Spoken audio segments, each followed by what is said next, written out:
Well, in the meantime, Thunder Bay Police continue to work in the community. The service has released a series of videos to help educate young people about the dangers of gangs.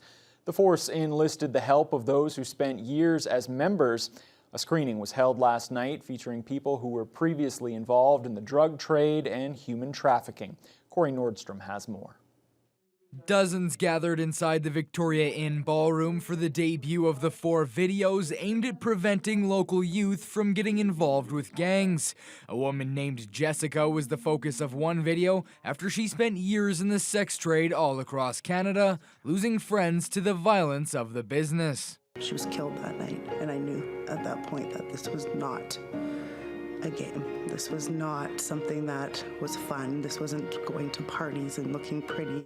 Kyle Arnold was on hand for the screening of his story, outlining his 20 years as a drug dealer and user while a part of a gang. He's now clean and working to help others who are written off as too far gone. In his view, the youth hearing from someone with lived experience will make a huge difference in their decision to avoid gang life. Well, I hope it impacts them in a way that they really take the time to, make those good choices. I hope that it shows them that life isn't a music video, that there is consequences for our actions, and that we need to really, reach out for help.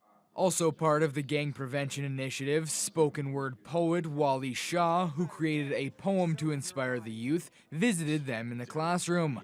By meeting with high schoolers and showing his craft, he wants to let them know there are other avenues to work through hardships than turning to a life of crime. Whether it's dance or drama or whatever else, to be able to connect and engage artistically with some of these kids that are dealing with a lot of struggles, whether it's gang violence or drug abuse or anxiety, depression, just having something creative to latch onto, that's where you get the greatest response and feedback from these kids. The Thunder Bay Police Service has already posted Shah's video, and the rest will be made public throughout the week. So we can see how that's being accepted and how it resonates with the youth and what it's doing for them. We will build on that. So what comes next? Well, maybe we'll look at doing writing workshops with them. We want to change the narrative about what there is to do here and really looking at people becoming vulnerable in a good way. The Gang Prevention Initiative was made possible through funds from the Ontario government. Corey Nordstrom, TBT News.